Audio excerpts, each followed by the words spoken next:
Bilangin niyo yung members ko. Bilangin niyo. Linya po dito ang group 3. Group 3. Group 3, dito po ang group 3. At group 4, dito po ang linya ng group 4.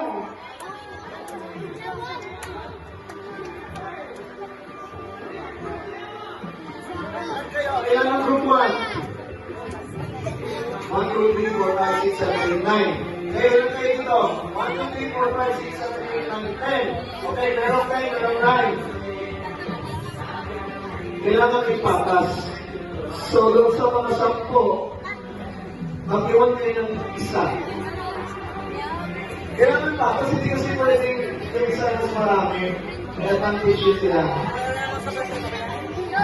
May isa po. Okay, ito na naman ano. Sorry. Yeah, kasi yung ibang group 9, dalawa yung group na 9, dalawa yung group 10. Hindi mo siya mababalanse. Lahat. Huwag ng papel. Papel.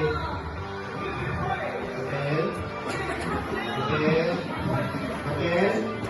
Papel.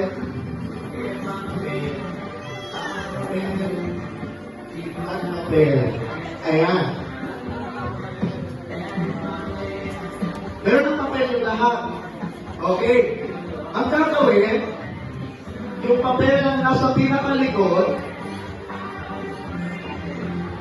ipapasa niya sa unahan para makausap yung grupo. Yung papel na meron kayo, yun yung kapapasa nyo. Kung wala kayong papel, hindi kayo pwede pakasa. Gets? Let's try. Try tayo. Try.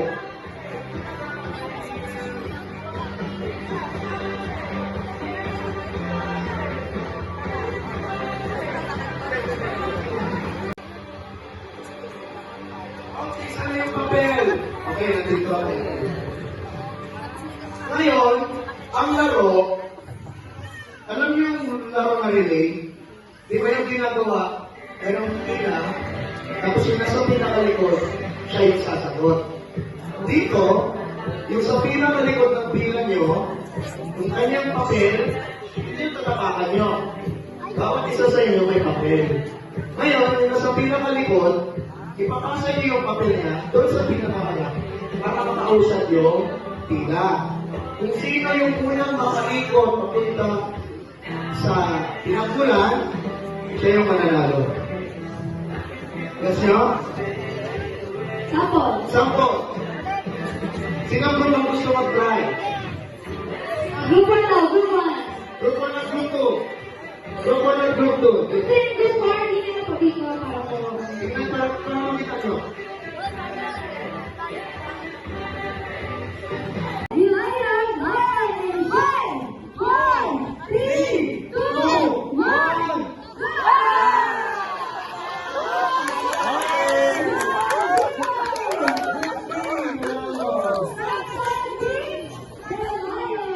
One, zero.